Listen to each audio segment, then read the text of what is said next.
Retrouvez les After Direct et reportages de Cool Direct.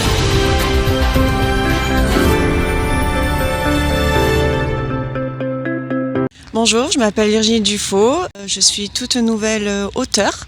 Je travaille à la régulation du SAMU 82 et je viens d'écrire mon premier roman publié aux éditions Maya. Exactement, en fait la protagoniste de ce livre est aussi assistante de régulation médicale.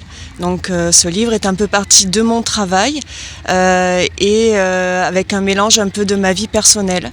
Donc les gens qui me connaissent reconnaîtront les petits clins d'œil à ma vie personnelle.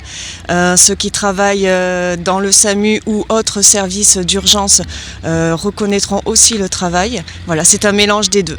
Alors ma profession consiste à répondre à toutes les personnes qui composent le 15. En fait, un jour, j'étais au travail et je prends un appel. Et la personne qui était au bout du fil, certainement, n'avait pas de réseau, ce qui arrive assez régulièrement. Et avant qu'elle capte, je n'entendais que des petits bruits un peu particuliers. Et de là, mon imagination a travaillé et de là est venu le livre. Parce qu'à la base, vous étiez, prédestiné à écrire, à avoir envie d'écrire ou quoi ? Alors j'ai toujours aimé écrire. Maintenant, je pense comme beaucoup de personnes, on commence, on termine pas souvent. Et là, j'ai commencé à écrire il y a un peu plus d'1 an. J'avais un peu abandonné l'idée parce que je m'étais dit, comme les autres, que ça ne pouvait pas fonctionner. Et puis, une amie proche qui aime beaucoup lire a commencé à lire les premiers chapitres et elle m'a dit, tu devrais continuer parce que vraiment, on a envie de lire la suite. Dans quel univers se passe Alors, c'est un roman. Il est classé dans les éditions Maya fiction et réalité. Mais chaque lecteur qui l'a lu pour l'instant vient me poser la question où est la réalité, où est la fiction. Donc à vous de juger. C'est un mélange quoi en fait. Exactement, c'est un mélange des deux. Et 8 mois c'est assez court quand même pour écrire un livre. Alors c'est ce que tout le monde me dit, pourtant j'y ai pas passé tout mon temps puisque je travaille, j'ai une vie de famille, donc c'est sur mes heures un peu perdues que je me plonge dans l'écriture.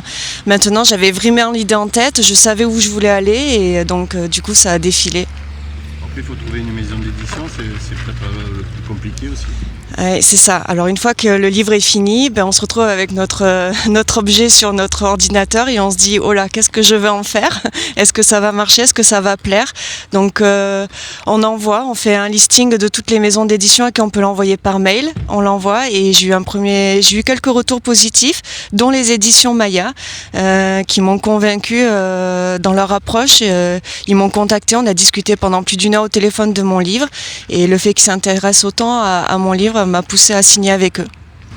Qu'est-ce qui a fait justement qu'ils s'intéressent à votre livre ? Ils vous l'ont dit ou pas ? Alors justement, ils m'ont dit que ce qui leur avait beaucoup plu, c'était déjà qu'on parle de ce métier-là, d'assistante régulation médicale. Un métier qu'on n'entend pas parler ou peu. Et quand on en entend parler, malheureusement, aux informations, c'est toujours parce qu'il y a eu une erreur. Une faute d'un régulateur qui s'est trompé, qui n'a pas bien écouté et la personne a fini par décéder.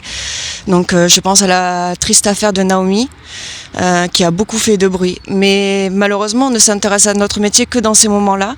On ne s'intéresse pas du tout à notre charge de travail.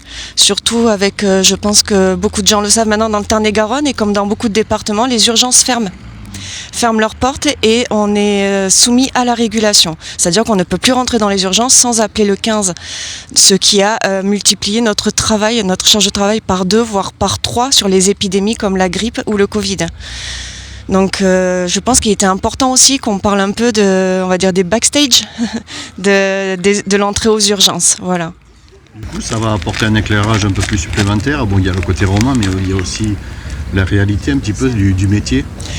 Exactement. En fait, dans ce livre, autant bien sûr c'est tiré de faits réels. Donc, à part les communes du Tarn-et-Garonne et du Gers et des Landes dont je suis originaire existent vraiment, autant les personnages, les noms, les adresses sont toutes fictives. Par contre, les histoires, pour le coup, elles sont vraiment réelles.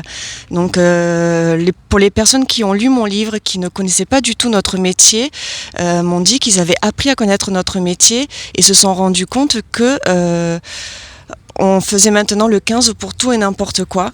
Et on ne se rendait pas compte de la charge de travail qu'il y avait derrière en fait pour les régulateurs, sachant qu'on n'est que 4 voire 5 le week-end à répondre et qu'on a entre 800 et 1000 appels le week-end sur des épidémies. Donc à 4 ou 5 sur 12 heures, voilà, ça fait énormément de travail. Donc il faut vraiment garder le 15 pour les vraies urgences. Donc ce livre permettait aussi un peu de mettre en lumière notre travail. Alors pour l'instant, j'ai fait appel un peu à mon réseau, on va dire, professionnel. Donc les assistants de régulation médicale de différents SAMU ont eu vent de mon livre et j'ai été invitée au congrès des assistants de régulation médicale de France qui se déroulera à Lille le 20 et 21 mars pour présenter mon livre justement. Ensuite, je vais faire une séance de dédicace dans une librairie à Mont-de-Marsan, dans les Landes, dont je suis originaire. Ça me tenait beaucoup à cœur parce que c'est la librairie de mon enfance où j'allais chercher mes livres pour l'école, donc c'était très important pour moi d'y aller. En ce qui concerne le Tarn-et-Garonne, je ferai une séance de dédicace à Cultura le 24 mai. Donc les gens pourront venir me rencontrer et je serai très heureuse d'échanger avec eux sur mon livre. Il est en vente depuis le 17 janvier. Pour l'instant, j'ai pas de retour à la maison d'édition. Ils m'ont dit qu'il faut attendre environ 9 mois pour avoir un réel retour des ventes. Mais pour l'instant, ça a l'air de plutôt bien fonctionner. En tout cas, les premiers retours sont largement positifs sur le livre. Est-ce qu'il y aura une suite du roman ou alors on passerait peut-être à autre chose? Non, j'ai déjà commencé à écrire la suite. Oui. En fait, la fin du 1 en menait sur le 2. C'était volontaire que je vous fasse une ouverture sur le 1. Mais bon, j'attendais de voir comment ça répondait au niveau du public. Tout le monde me demande la suite, donc du coup, je me suis lancée et je suis quasiment là aux 3/4 du 2e.